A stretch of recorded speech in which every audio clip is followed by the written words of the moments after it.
আমরা এই ভিডিওটির সাহায্যে এই ধরনের একটি অটো ব্যাটারি চার্জ কন্ট্রোলার ব্যবহার করে একটি আমরা চার্জার তৈরি করব ব্যাটারির জন্য এবং আপনারা চাইলে বিভিন্ন ধরনের ব্যাটারি কিন্তু এই চার্জারটি দিয়ে চার্জ করতে পারবেন। সহজ বাংলায় বলতে গেলে আমরা এই সার্কিটটি ব্যবহার করে একটি চার্জার তৈরি করব এবং এটা তৈরি করা এতটাই সহজ যে আপনারা যে কেউ এই ভিডিওটা মনোযোগ সহকারে দেখলে নিজেরাই অ্যাসেম্বলি করে কিন্তু তৈরি করতে পারবেন। তার জন্য অবশ্যই মনোযোগ সহকারে ভিডিওটি প্রথম থেকে শেষ পর্যন্ত দেখতে হবে এবং ভিডিওটি শুরু করার পূর্বে আপনাদেরকে একটাই রিকোয়েস্ট করব, আপনারা যারা ভিডিওটা দেখছেন তাদের কাছে যদি এই ভিডিওটা উপকারী মনে হয় বা প্রয়োজনীয় মনে হয় তারা অবশ্যই ভিডিওতে একটা করে লাইক দিয়ে দিবেন। আমার লাইকের এম হচ্ছে ২০০ টা লাইক এই ভিডিওতে আপনারা খুব দ্রুত দিয়ে দিবেন। জাস্ট এটা আপনাদের কাছে আমার চাওয়া বা পাওয়া থাকে সবসময়। আপনাদের একটা লাইকের এম দিয়ে এবং এটা আপনারা খুব দ্রুত পূরণ করে দেন। তো আমরা এটার সাহায্যে একটি ব্যাটারি চার্জার তৈরি করব। সো দেখতেই পাচ্ছেন খুবই নিট অ্যান্ড ক্লিন একটা সার্কিট এখানে ডিজাইন করা হয়েছে এবং এটা অ্যাসেম্বলি করা হয়েছে ইন বাংলাদেশ, অর্থাৎ বাংলাদেশ থেকে অ্যাসেম্বলি করা হয়েছে। এই সার্কিটটার সবচেয়ে ভালো দিক যেটা প্রত্যেকটা জায়গায় উল্লেখ করা আছে বা নোটেশন দেওয়া আছে যে আপনি কোন জায়গায় কি ব্যবহার করবেন।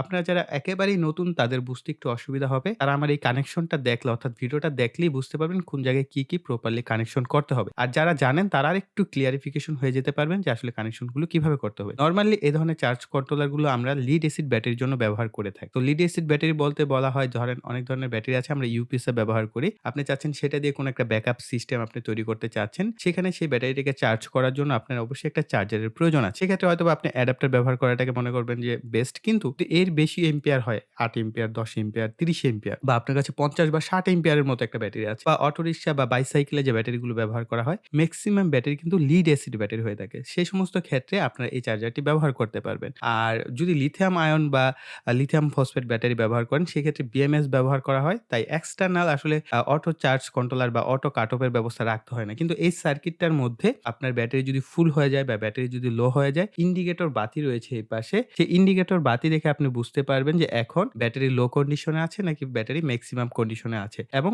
অটোমেটিক্যালি চার্জিং বন্ধ করে দিবে যখন আপনার ব্যাটারিটা ফুল চার্জ হয়ে যাবে। এবং এখানে ২ টা রিলে দেখতে পাচ্ছেন। এই রিলের মাধ্যমে কন্টাক্ট গুলোকে তারা চেঞ্জ করে আসলে তাদের এই কানেকশন গুলোকে অফ করে দিবে। আবার যখন কিনা লো চার্জে চলে আসবে ব্যাটারিটা, তখন অটোমেটিক্যালি কিন্তু সেই ব্যাটারিটাকে চার্জ করা শুরু করে দিবে। আর এই সার্কিটটার বাই লিংক আমি ভিডিও ডেসক্রিপশন বক্সে দিয়ে দিব। চাইলে আপনারা সেখান থেকে পারচেজ করতে পারেন। আর এই বোর্ডটা আমি যখন পারচেজ করেছিলাম দারাজ থেকে, এটার প্রাইস আমার পড়েছিল ৳৪৪৯ আই থিংক প্রাইসটা খুব বেশিও না বা খুব কমও না। সো এর থেকে কম প্রাইসে গেলে আসলে ভালো চার্জার তৈরি করা সম্ভবও না। এটা প্রাইস অনুযায়ী প্রোডাক্ট আমার কাছে ভালো মনে হয়েছে। অবশ্যই আপনাদের ব্যক্তিগত যে মতামত সেটা কমেন্ট সেকশনে জানাতে পারেন। তো আমরা এটাকে অ্যাসেম্বলি করব হচ্ছে এই ধরনের একটা কার্ডবোর্ডের উপর। এই কার্ডবোর্ডের উপর আমরা এটাকে সেটআপ করব। প্লাস আমি এখানে ট্রান্সফরমার যেটা ব্যবহার করছি এটা হচ্ছে ১২ volt ৩০০০ milli ampere ৩ ampere. So ৩ ampere দিয়ে আমরা অনেক কিছুই চার্জ করতে পারবো। ওভারঅল সহজ একটা হিসাব আপনাদেরকে বলে দেই। আপনারা যত এম্পিয়ারের ট্রান্সফরমার এই ক্ষেত্রে ব্যবহার করবেন তার ৩ থেকে ৪ গুণ বেশি মানের ব্যাটারি আপনারা ব্যবহার করতে পারবেন চার্জিং এর ক্ষেত্রে। এখন যদি আপনি ১০ এম্পিয়ারের একটা ট্রান্সফরমার এখানে ব্যবহার করেন তাহলে আপনার চার্জিং হচ্ছে কি ১০ এম্পিয়ার। তো যখন ১০ এম্পিয়ার চার্জিং হবে তার গুণ ধরেন আপনি ৩০ এম্পিয়ার। তো আসলে ৩০ এম্পিয়ার না, আপনি ১০ এম্পিয়ার দিয়ে ১০০ এম্পিয়ার পর্যন্ত কিন্তু ব্যাটারি চার্জ করা যায়। তবে সেই ক্ষেত্রে চার্জিংটা স্লো হয়ে যায়। ওই ক্ষেত্রে আমরা রিকমেন্ড করি ১৫ এম্পিয়ারের মতো। সো বুঝতেই পারছেন যে আসলে আমি আপনাদের সহজ হিসাব বললাম যে ৩ থেকে ৪ গুণ আপনারা ধরে নিবেন যে আপনি যত এম্পিয়ারের ট্রান্সফরমার ব্যবহার করবেন তার। এখন এটা বলতে পারেন ভাই আপনি ৩ এম্পিয়ার ব্যবহার করেছেন। এখন আমরা কি এই যদি ইউপিএস এর ব্যাটারি ব্যবহার করি চার্জিং এর জন্য তাহলে কি কোনো অসুবিধা হবে না? কোনো অসুবিধা হবে না। আপনি সেই ক্ষেত্রেও ইউপিএস এর যে ব্যাটারিগুলো আছে ৮ এম্পিয়ার হয়, ৯ এম্পিয়ার হয়, ৭ এম্পিয়ার হয় সেগুলো চার্জ করতে পারবেন এবং বেশ ভালো ফাস্ট চার্জ হবে। সো আমরা এইটাকে হচ্ছে সেটআপ করব ১২ ভোল্ট, ০ ভোল্ট, ১২ ভোল্ট। এখানে হচ্ছে আমাদের ট্রান্সফরমারের এক প্রান্তে দেখতে পাবেন যে ৩ টা তার থাকে। এগুলোকে বলা হয় সেন্টার টেপ ট্রান্সফরমার। আরেক ধরনের ট্রান্সফরমার থাকে সেক্ষেত্রে আউটপুটে ২ টা তার থাকে। সেগুলোকে বলা হয় নন সেন্টার টেপ ট্রান্সফরমার। সো আমরা এই ক্ষেত্রে সেন্টার টেপ ট্রান্সফরমারটা ব্যবহার করতে পারবো। সেন্টার টেপ ট্রান্সফরমার কিনে নিবেন। সো এই ধরনের ৩ টা আউটপুট থাকবে আর ইনপুট এসি ২২০ ভোল্ট থাকে। এইখানে হচ্ছে আমরা সরাসরি এসি ২২০ ভোল্ট সাপ্লাই দিতে হয়। এখানে দেখেন এই সার্কিটটা আরো চমৎকার করেছে তারা। নিউট্রাল দেওয়া হয়েছে এসি ২২০ ভোল্ট এবং লাইন আউট, অর্থাৎ এখানে আমরা ফেজ কানেকশন দিব এবং নিউট্রাল কানেকশন দিব। এটা হচ্ছে আউট হবে। আউট কোথায় হবে? ট্রান্সফরমারে আউট হবে। মনোযোগ সহকারে শুনবেন। ট্রান্সফরমারে হচ্ছে এই অংশটা আউট হবে। আর ইন হচ্ছে আমরা সরাসরি ২২০ ভোল্ট এখানে আমরা ইনপুট সাপ্লাই দিব। বি প্লাস এবং বি মাইনাস লোড দেওয়া আছে। লোড বলতে কি? আমরা এইটা থেকে আমরা চাইলে আউটপুটও নিতে পারবো ১২ ভোল্টের যদি আমরা চাই। আর এইখানে বি প্লাস এবং বি মাইনাস রয়েছে। এটা হচ্ছে ব্যাটারির ইনপুট। অর্থাৎ আপনি এখানে সরাসরি ব্যাটারিও কানেকশন করতে পারবেন। এখন আপনি যদি চান এই ডিভাইসটার সাহায্যে সরাসরি আপনি কোনো একটা লোডকেও চালাতে সেটাও কিন্তু আপনি চালাতে পারবেন। তো এই হচ্ছে ওভারঅল। আর এইখানে আরেকটা বিষয় আমার কাছে খুবই ভালো লেগেছে সেটা হচ্ছে ফ্যানের জন্য প্লাস এবং মাইনাস দেয়া আছে।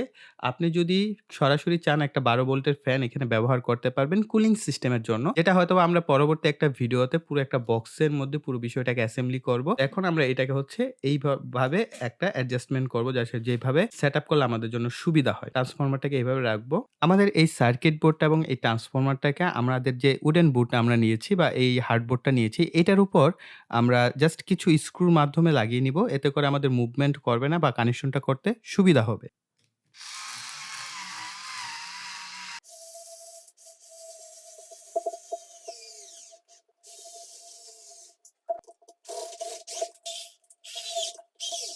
এই ধরনের ২ টা কানেক্টর হচ্ছে ব্যবহার করব। এগুলো একসাথে থাকে, পরে এগুলোকে কেটে ব্যবহার করা যায়। সো এই ধরনের ২ টা কানেক্টর আমি ব্যবহার করছি।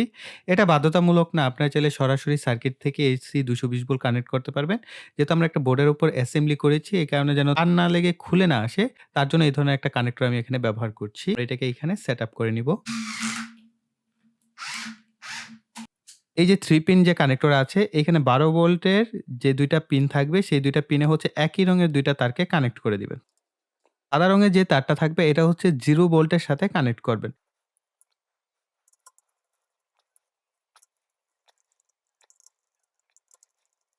ট্রান্সফর্মারের তারটা কিছুটা শর্ট হয়ে গেছে। এটাকে এক্সটেনশন বাড়ানোর জন্য আমি এই ধরনের একটা কানেক্টর ব্যবহার করছি। একইভাবে ২ টা তারকে এখানে কানেক্ট করে দিচ্ছি। এরপর এই পাশ থেকে আমরা ট্রান্সফর্মার ২ টা তারকে কানেকশন করে দিব।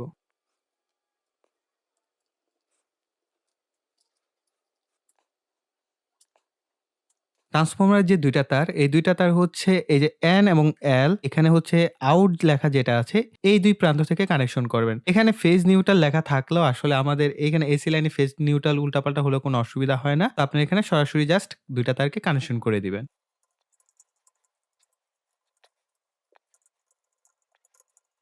২ টা লাল তারকে আমরা কানেকশন করে নিচ্ছি। অর্থাৎ এখানে ফেজ এবং নিউট্রাল আসবে আমাদের মেইন লাইন থেকে। সো আমরা এই ২ টাকে কানেকশন করে দিব।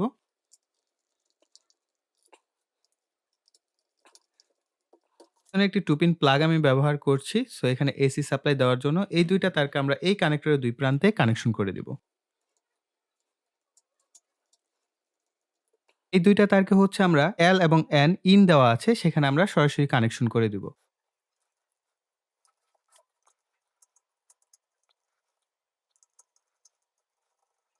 এসি কানেকশন গুলো আছে আমি একটু গ্লু গানের সাহায্যে এই কানেক্টরটাকে হচ্ছে এখানে কানেকশন করে নিব। প্লাস এখানে যেহেতু এসি ২২০ ভোল্ট আসবে অবশ্যই সেফটির সাথে কাজ করবেন এবং দেখেন আমি এখানেও কিছুটা গ্লু লাগিয়ে দিচ্ছি। কারণ আমার কাজ করার সময় বাই চান্স এখানে হাত লেগে যেতে পারে। এই জায়গাগুলো একটু সেফটির সাথে কাজ করবেন। প্লাস এই পাশেও যে কানেক্টর আছে এখানেও আমরা কিছুটা গ্লু এখানে ইউজ করে দিচ্ছি। অকারণেও যদি হাতের সাথে লেগে যায় তাহলে এখানে হাতে যেন শর্ট না লাগে সে ব্যবস্থা আমরা এখানে করে দিলাম। এখানে এই যে তারটা আছে 2 পিন প্লাগ এখানে আমরা কিছুটা গ্লু ব্যবহার করে দিচ্ছি যাতে এটা শক্তভাবে লেগে থাকে।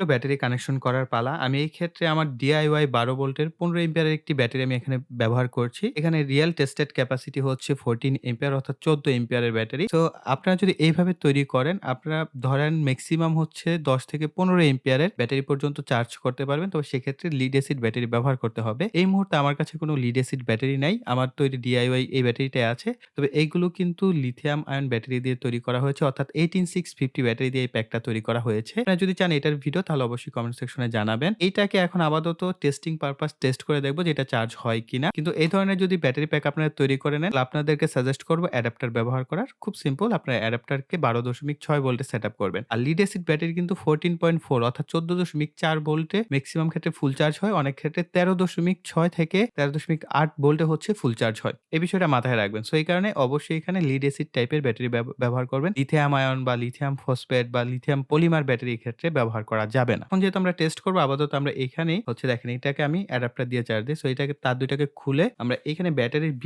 এবং B- থেকে কানেক্ট করব। আর প্লাস হচ্ছে আমরা একটা লোড কানেকশন করে দেখব কি হয়।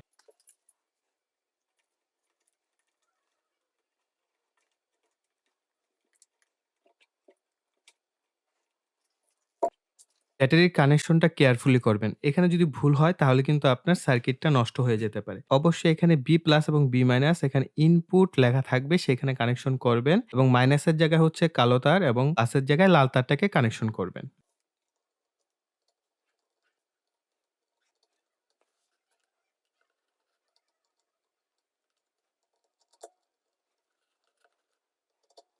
তো একটা আইপিএস সার্কিট হিসেবে আপনি কাজ করাতে পারছেন। কেন? দেখেন আমাদের ১২ ভোল্টের লোড কিন্তু চলছে ব্যাটারি থেকে। যেটা দিয়ে আপনার ডিসি ১২ ভোল্টের ফ্যান বা লাইটকে কিন্তু অনায়াসে কন্ট্রোল করতে পারছেন।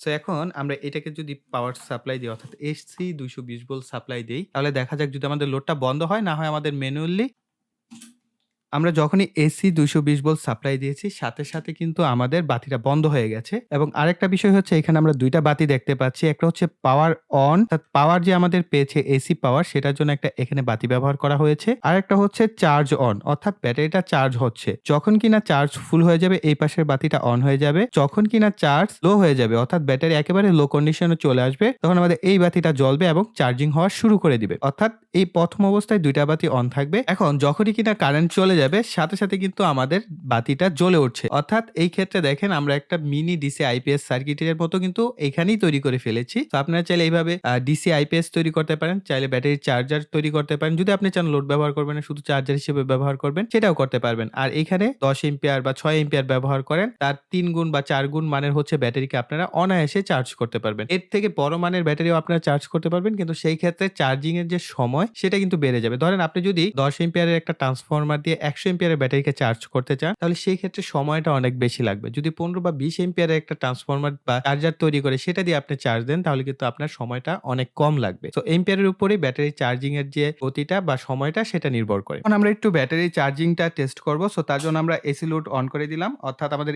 কারেন্ট আছে। এই অবস্থায় আমরা দেখব আমাদের এই ব্যাটারিটা চার্জ হচ্ছে কিনা। মিটারকে আপনি ২০ ভোল্টে সেটআপ করবেন। এরপর ২ টা প্রোবকে আমরা ব্যাটারির ২ প্রান্তে ধরবো। সো দেখেন আমাদের ব্যাটারির ভোল্টেজ বাড়ছে কিনা। এটা আমরা যদি ব্যাটারি ভোল্টেজ বাড়তে থাকে তার মানে হচ্ছে চার্জিং হচ্ছে। তো এখানে দেখতে পাচ্ছেন ১২.২৭। তো আমরা একটু অপেক্ষা করি। যেহেতু ১২ ভোল্টের পর এই ধরনের ব্যাটারিগুলো হচ্ছে ১২.২ বা ১২.৬ ভোল্টের মতো মেক্সিমাম চার্জ হয়। তো সেই ক্ষেত্রে কিন্তু খুব ধীরে, ধীরে বাড়বে ১২ ভোল্টের উপরে ওঠার পর। সো দেখতে পাচ্ছেন ১২.২৮ অর্থাৎ ১২.২৮ এ চলে আসছে। তো এভাবে ধীরে, ধীরে কিন্তু এটা বাড়তে থাকবে অর্থাৎ আমাদের চার্জিং ইউনিট পারফেক্টলি কাজ করছে। এবং যখন কিনা এটা ফুল চার্জ হয়ে যাবে তখন অটোমেটিক্যালি কিন্তু আমাদের এই সার্কিটটা কাট অফ করে দিবে। সো খুবই ভালো একটা সার্কিট, ভালো মানের সার্কিট আমার কাছে মনে হয়েছে। তো আপনারা চাইলে এই সার্কিটটা পারচেজ করতে পারেন। আমার কাছে বেশ ভালো মনে হয়েছে, এই কারণে আমি এটাকে আপনাদের রিকমেন্ড করছি। এই যে দেখেন ব্যাটারি ভোল্টেজ ধীরে, ধীরে বাড়ছে। সো এই হচ্ছে আমাদের পুরো সেটআপ। সো আমরা এখানে চার্জার প্লাস একটা মিনি আইপিএসও কিন্তু তৈরি করা শিখে গেলাম। সো আপনারা যদি বলেন যে এটা একটা ভাইয়া আপনি অ্যাসেম্বলি করে একটা ডিসি আইপিএস তৈরি করে দেখান, তাহলে আমরা সেটাও করতে পারি। এবং আরেকটা বিষয় আপনারা এখানে ১২ ভোল্টের জায়গায় কিন্তু চাইলে কোনো অনু রাউটার সেটাও ব্যবহার করতে পারবেন। তো যদি এরকম হয় যে আপনার কোনো ডিভাইস আছে যেটা কিনা কারেন্ট চলে গেলে অটোমেটিক্যালি অন হতে হবে, সেক্ষেত্রে আপনি এই ডিভাইসটা ব্যবহার করতে পারবেন। সো গাইস এই ছিল আমাদের সম্পূর্ণ ভিডিওটি। আই থিংক ভিডিওটি আপনাদের কাছে ভালো লেগেছে। তার জন্য ভিডিওতে লাইক, কমেন্ট এবং শেয়ার করবেন। আর যারা এখনো চ্যানেলটিকে সাবস্ক্রাইব করেননি, চ্যানেলটিকে সাবস্ক্রাইব করে পাশে বেল বাটনটি অ্যাক্টিভ করে দিবেন পরবর্তী ভিডিওর নোটিফিকেশন পাওয়ার জন্য। সো এই বলে এখানে বিদায় নিব। সকলে ভালো থাকবেন, সুস্থ থাকবেন। টাটা।